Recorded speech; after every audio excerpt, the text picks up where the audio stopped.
In some villages, people still whisper an old warning: never place a bet at night, especially near places where the unseen dwell. The elders say, if you gamble in the darkness, the djinn will never let you win.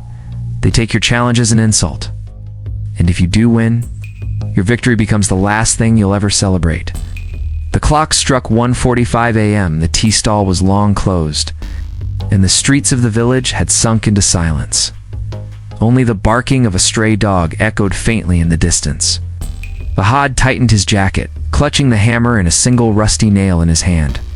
His friends had teased him until midnight, but when the time finally drew near, they stayed behind. The bet, after all, required him to go alone. He stood at the edge of the village path. Ahead lay the dirt road, leading into fields that stretched into darkness. And beyond them, the old ruins, where the peepal tree waited like a sentinel of shadows. He muttered to himself, half in courage, half in fear. Just a tree, just a stupid nail. And then I'll laugh in their faces when they buy me that McDonald's meal. But even as he spoke, his voice sounded thinner than he wanted. The night was biting cold, his breath visible in white clouds. The moon hid behind thick clouds, leaving only a faint silver haze. Each step crunched against the frozen dirt. Each sound seemed louder than it should have been. After 10 minutes, Fahad glanced back. The lights of the village were already distant specks, fading into black. He was walking into the belly of silence. And then, a sound. Soft, barely there. A crunch, like another footstep, just behind him. Fahad froze. His grip tightened on the hammer. Slowly he turned. Nothing. Only empty road and whispering wind. He let out a nervous laugh. Danish Imran. If you're trying to scare me, it won't work. The silence answered. He walked faster now, but the sound came again. Second pair of steps, faint but steady, matching his pace. Every time he stopped, they stopped. Every time he moved, they moved. Goosebumps crawled up his neck. His heartbeat drummed louder in his ears. He forced himself to keep walking. The road grew narrower, lined with thorn bushes, their shadows stretching like twisted claws. And then he saw it. The ruins in the distance. Broken walls, leaning arches, outlines of roofs long gone. The skeleton of what was once a grand building. And behind it, the towering silhouette of the peepal tree. His steps slowed. The tree stood massive, its roots thick as coiled snakes, its branches twisting into the sky. It looked less like a tree, more like a giant, with its arms raised to curse the heavens. The bet echoed in his mind. Hammer the nail. That's it. Just hammer the nail. He took a deep breath and stepped forward. But then, the presence returned. This time it wasn't footsteps. It was something heavier, like a weight pressing into the air behind him, like someone standing close, too close, without making a sound. Fahad's skin turned icy. He didn't look back. He couldn't. He forced his feet toward the tree, and as he reached it, the clouds shifted. Moonlight spilled across the ruins. That's when he saw them. Not one, not two, dozens. Figures standing in the shadows, watching him. Their faces were blurred, swallowed by darkness, but their outlines were clear. Tall, still silent, not moving, not blinking, just staring. His throat went dry. The hammer slipped in his sweating hand. For the first time that night, Fahad wondered if this wasn't a game at all. The cold metal of the nail pressed into Fahad's trembling palm. The hammer felt suddenly too heavy, as though it carried the weight of the night itself. The peepal tree loomed above him, ancient and twisted, its bark cracked and blackened like burned skin. Every instinct screamed at him to turn back, but the bet, the laughter of his friends, and his own pride pinned him to the spot. He pressed the nail to the bark, lifted the hammer, struck once. Clang. The sound rang through the ruins like a bell. The figures in the shadows stirred. Fahad froze, his breath caught in his throat. He turned his head slightly. They hadn't moved closer. Not yet. But he could feel their attention sharpen. Every single one of those faceless silhouettes was now fixed directly on him. He struck again. The echo was louder this time. It bounced off the crumbling walls and raced into the night sky. And then, from the crowd of shadows, came a sound, a whisper. Low, indistinct, but not in any language he knew. It rolled through the air like wind in a graveyard, brushing against his ears, making his stomach twist. He struck a third time, desperate to finish. The nail slid deeper into the bark. And then the world around him shifted. Air grew heavy, pressing down on his chest. The moonlight dimmed, swallowed by an unseen veil. The ground beneath him felt strange, as if the soil itself were moving. He stumbled back, hammer slipping from his hand. That's when he noticed. The ruins weren't the same anymore. The broken arches stood taller. The walls, which had been crumbling, now stretched upright. It was as though the past was rebuilding itself, right in front of him. Fahad blinked hard, trying to make sense of it. The ruins had become whole again. A massive stone courtyard, with torches burning on the walls. The air reeked of smoke, and something metallic, like blood. The figures were clearer now. Not just shadows, they were people. But their faces were veiled in darkness, features smudged away, as if erased. And yet, they stood like mourners. Like witnesses to something unholy, panic surged through Fahad's veins. He turned to run. But every path he took bent back toward the people tree. He sprinted left. The courtyard looped. He ran right. The tree waited at the center. He bolted straight ahead, and in a blink, he was circling back. It was a cage, a loop, a nightmare with no exit. The whispers grew louder. They rose from every corner, filling his ears, burrowing into his skull. He clutched his head, screaming, "Stop! Leave me alone." The crowd of faceless onlookers tilted their heads in unison, and for the first time, one of them moved. A tall figure stepped forward. Its steps made no sound. Its presence was colder than the night. Fahad stumbled backward until his back pressed against the tree. The figure stopped a few feet away. Slowly, its head lifted. The face was still blurred, but the eyes. Two hollow sockets, blacker than any shadow, burned into him. And in that silence, a voice crawled into his ears, not spoken aloud, but inside his mind, were warned. No wager is made here, without a price. Fahad's body locked in terror. He couldn't move, couldn't breathe. The nail in the tree seemed to pulse, glowing faintly red in the dark bark, as though it had awakened something ancient, something angry. The faceless crowd stepped forward, all of them, closing in. And Fahad realized with a sinking heart, the bet wasn't about winning or losing anymore. It was about surviving the night. Fahad's lungs burned as he ran. The ruins twisted around him like a maze, but every road bent back to the people tree. No matter how far he sprinted, he would stumble into the same clearing, the same roots jutting from the earth, the same nail hammered into bark, now glowing faintly like a wound. The faceless figures were everywhere, standing at a distance, always watching, silent, patient. It was as if they had all the time in the world. He had none. He tried screaming for help. His voice cracked in the heavy night. "Danish Imran, please." The sound didn't travel far. The air felt thick, swallowing his cries before they could leave the courtyard. From the crowd, a sound rose, not whispers this time, but laughter. Not loud, not human. It was soft, hollow, echoing as though coming from beneath the earth. Dozens of voices overlapping, mocking him. Fahad clutched his ears, shaking his head violently. "Stop! Stop it!" But the laughter only grew louder. His legs buckled, and he collapsed against a broken pillar. Sweat drenched his forehead despite the cold. He forced himself to think.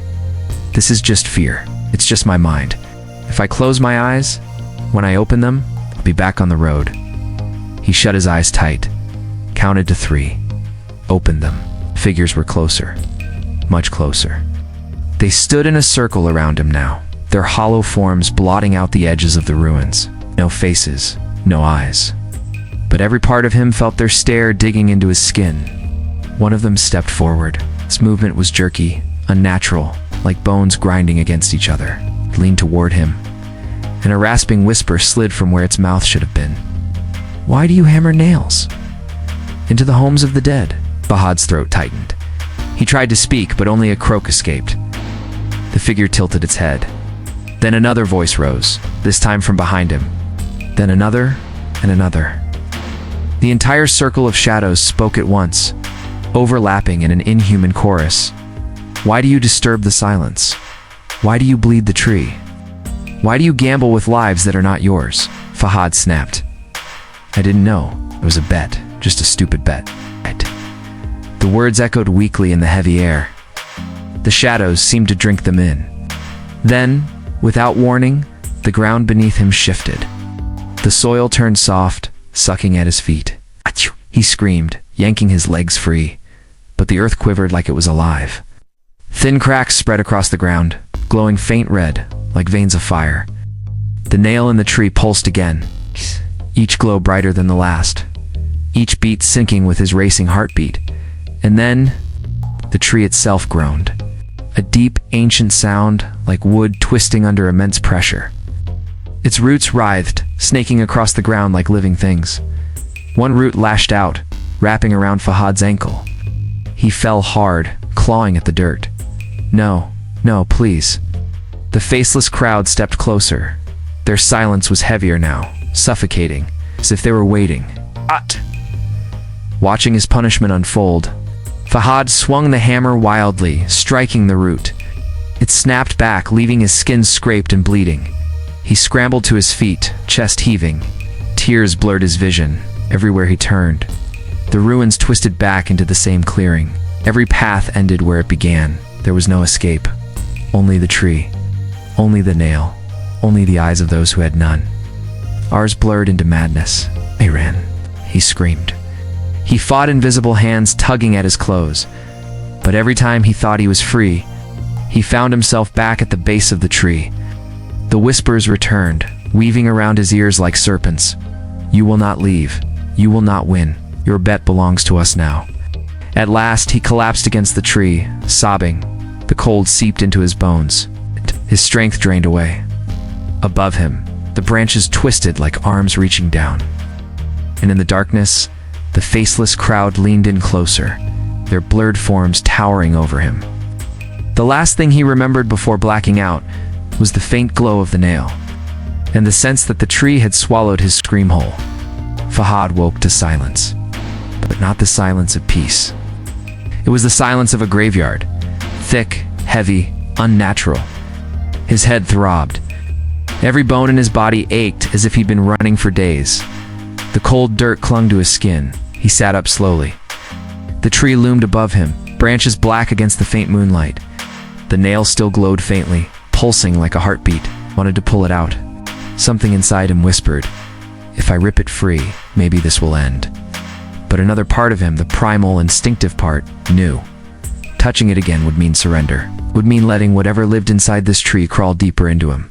His stomach twisted with hunger and thirst. Had it been hours? A night or longer? The ruins no longer looked familiar. Walls stretched higher, corridors twisted further. Every blink reshaped the place, as though it was alive and shifting. And the crowd of faceless figures, they hadn't gone, stood scattered through the courtyard, still silent, waiting. Fahad staggered to his feet. Please. His voice cracked raw from screaming. I just want to go home. I don't want to play anymore.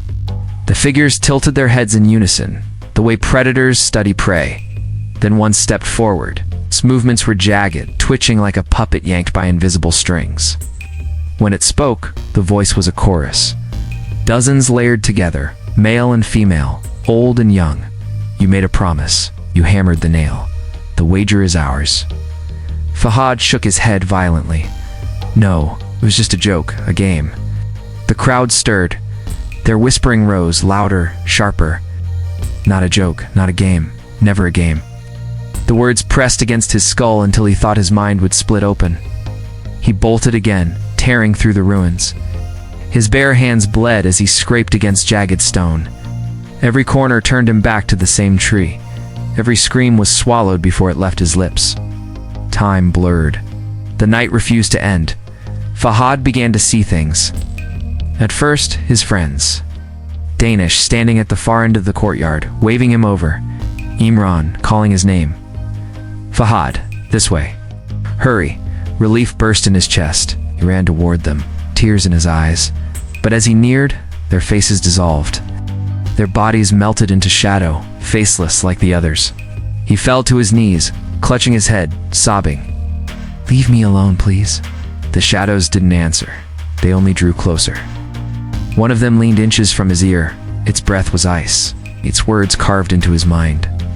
"There is no leaving, not until the sun forgets the sky, not until the wager is paid." Fahad snapped. He grabbed a rock and hurled it at the shadow. It passed through harmlessly, clattering uselessly on the ground.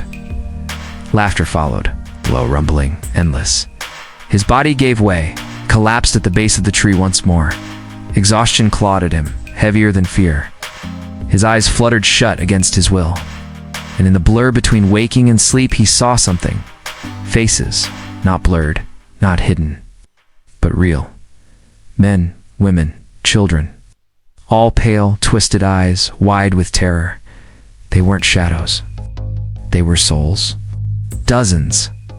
No, hundreds of them, trapped, anchored to the tree. Their mouths open, screaming silently, forever bound. And in that vision, he understood. The nail didn't just disturb the djinn, it bound him to them. It marked him as part of their prison. Fahad woke screaming, his throat raw, tears streaking his face. The sky was finally changing. Faint glow of dawn broke the horizon. The figures began to fade with the darkness, one by one melting back into the ruins. The whispers weakened, thinning into silence. The tree groaned once more, as if retreating into slumber. The glow of the nail dimmed until it was gone.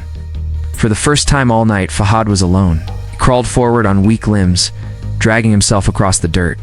The ruins shifted again, this time showing him a real path. It's the way out. When he stumbled into the village, the sun was already climbing. His friends rushed to him, their faces pale with shock. "Fahad, where were you? We looked for you the whole night," but Fahad didn't answer. He only stared past them, toward the horizon. His lips trembled as he whispered, "Never. Bed at night." The village woke to ordinary morning sounds, roosters crowing, pots clanging, children running through narrow lanes. But for Fahad, nothing was ordinary anymore. He sat slumped on the sharp eye outside his house. His skin was pale, lips cracked, and his eyes hollow, ringed with sleepless shadows. The hammer still lay in his trembling hands. Danish and Imran hovered nervously beside him, guilt gnawing at their faces. "Fahad," Danish whispered, "we didn't think you'd actually go. It was just a joke." Fahad turned his head slowly. His eyes glistened, but not with tears, with something far colder. He spoke in a rasp that made both of them flinch. "Don't ever call it a joke." They pressed him with questions. "What happened? Where were you? Why didn't you come back?" But Fahad only shook his head. The memory of the endless loop, of the faceless watchers, of the tree alive with groaning roots, was carved too deep. If he spoke, he feared the words themselves might call those things back. By evening, the whispers had spread. Villagers gathered outside his house, murmuring. "They say he went to the ruins. At night, to the people tree? Foolish boy. Doesn't he know what that means?" The old imam shook his head gravely. "Such wagers bring curses. He has bound himself to them now. He may have returned, but he did not come back alone." The words cut through Fahad like glass. He buried his face in his hands, because deep inside, he already knew the truth. But the silence of his room was unbearable. Every creak of the wooden beams above sounded like footsteps. Every flicker of the oil lamp cast shadows that stretched too far. When he finally drifted into uneasy sleep, the dreams began. The faceless crowd, the endless ruins, the nail glowing red, and always the tree, its branches stretching into the sky, its roots curling into the earth like 100 grasping hands. He woke gasping, sweat soaking his clothes. The nail, the same one he had hammered, was lying on the floor beside his bed. Fahad froze. He had left it behind in the ruins. He remembered dropping the hammer, fleeing with nothing in his hands. Yet here it was, rusty, cold, resting only inches from his trembling fingers. He shoved it away, heart pounding. But no matter where he placed it, outside, under the bed, even in the well, the nail returned each night. Days turned into weeks. Fahad grew weaker, thinner. His laughter was gone. He rarely spoke, and when he did, his words chilled those around him.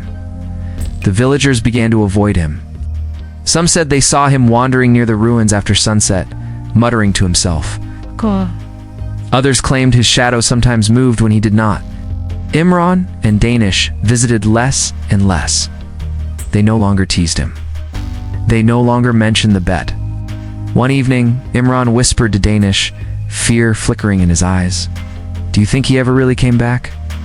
Or is it something else wearing his skin?" Fahad sat alone in his room that night, staring at the cursed nail on the floorboards. The whispers had returned. Soft at first, then louder. Voices overlapping in the dark, calling his name. Domped. He pressed his palms over his ears, but it didn't help. The voices were inside. "You belong to us now. The wager is never over."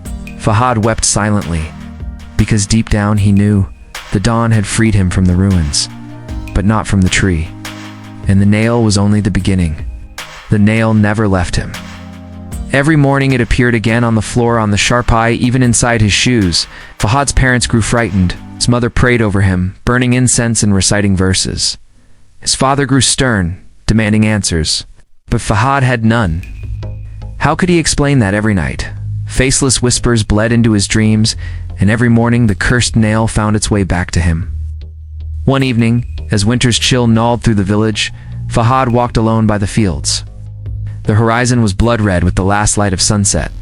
In his pocket, the nail burned hot against his skin, as if alive. He pulled it out. For a moment he thought about throwing it into the irrigation canal. But as he raised his hand, he froze. Across the field, at the very edge where the farmland met the broken ruins, he saw them. Figures, standing still, half hidden in the mist. Dozens of them, their bodies shrouded in the same faceless blur he remembered from that night. His breath caught. He stumbled back. The figures did not move. They only watched, waiting.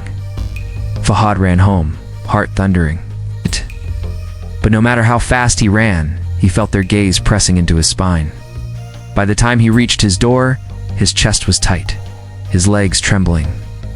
That night, the voices grew louder. "You have not finished. The wager is not complete." Fahad clutched his head, whispering desperately to himself. "No, I did it. I drove the nail. I did everything." But the whispers only laughed. "You left before dawn. The offering was not sealed. You must return." 2 nights later, Danish came knocking on his door. He looked shaken, sweat beading on his forehead. "Fahad, something's wrong with Imran." Fahad stiffened. "Hey, what do you mean?" Danish swallowed hard. "He went out yesterday, to the ruins. Said he wanted to prove it was all nonsense. He hasn't come back." A chill seeped into Fahad's bones. His hands trembled as the nail in his pocket grew unbearably hot. The whispers hissed inside his skull. One by one, they will all be taken. That night, Fahad had no choice. With the hammer in one hand and the cursed nail in the other, he walked out of the village. The cold wind bit at his face. Dogs barked in the distance. Every step toward the ruins felt heavier than the last, as if the earth itself resisted him. The ruins loomed ahead, dark skeletal silhouettes against the moonlit sky. The tree stood tall among them, its branches spread wide, its bark glistening unnaturally in the night. As Fahad approached, he saw movement. Not just shadows, not just figures, but a crowd, dozens, maybe hundreds, gathered silently around the tree, faceless, motionless, all waiting for him.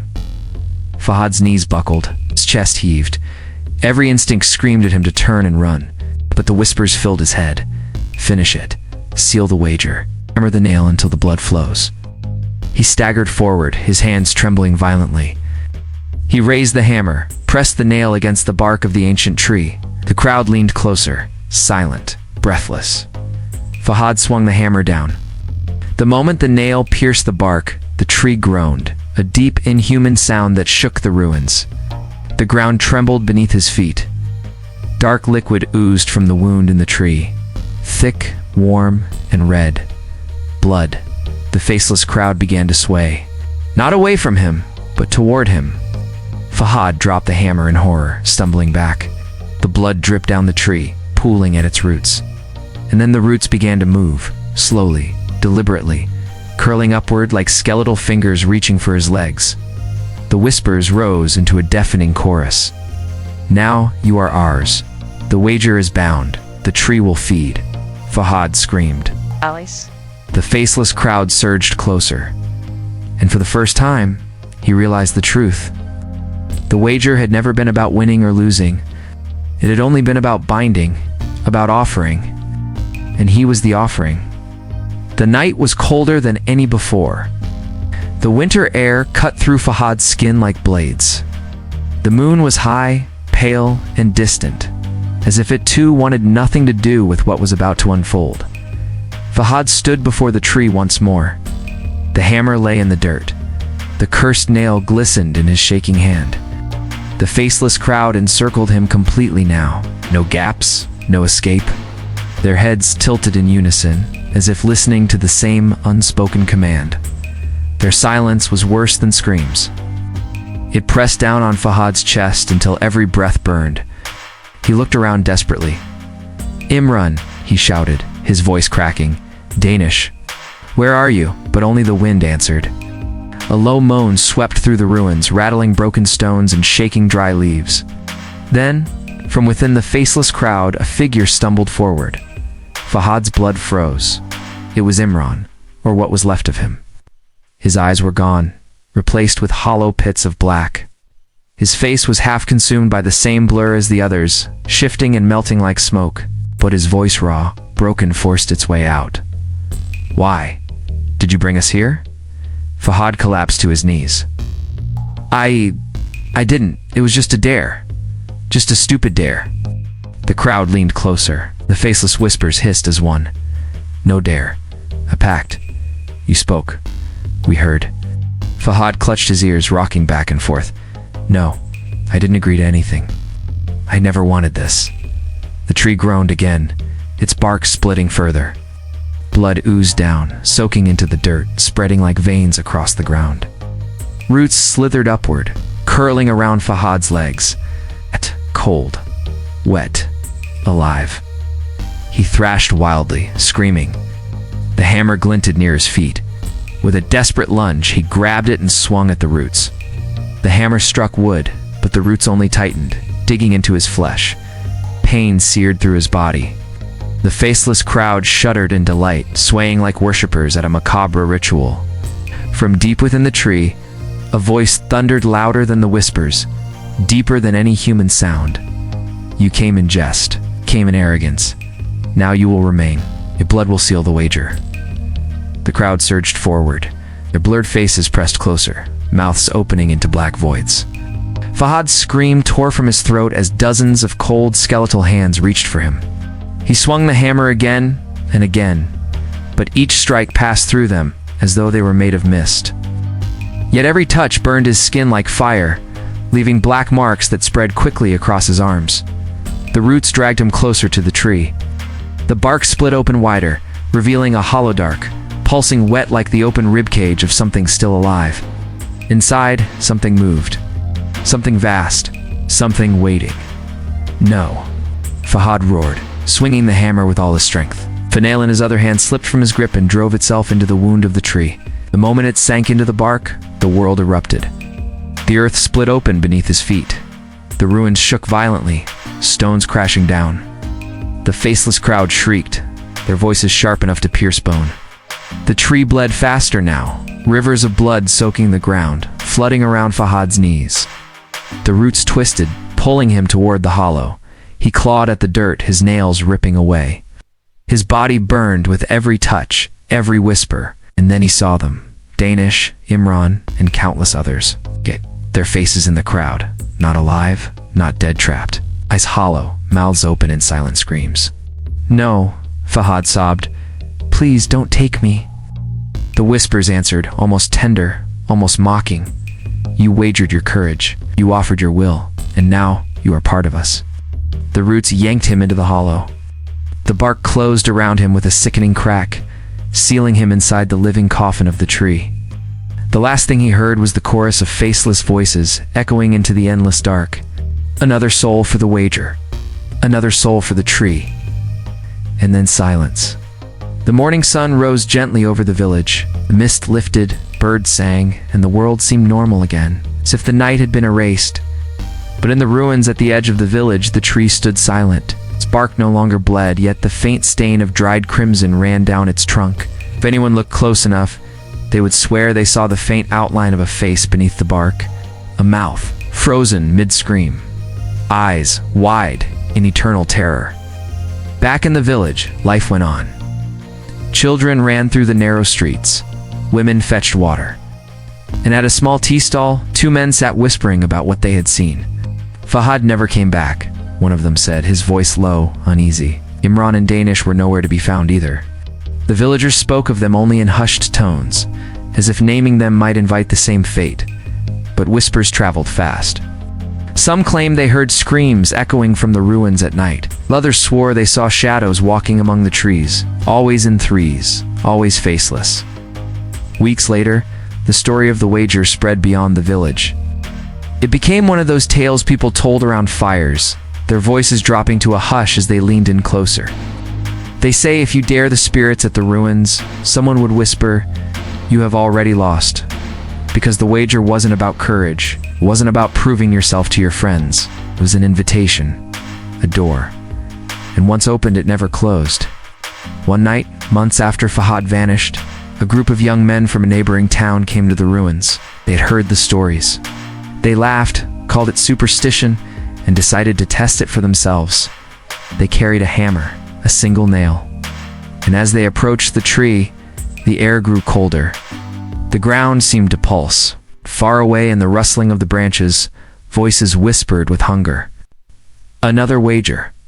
Another soul. The tree waited.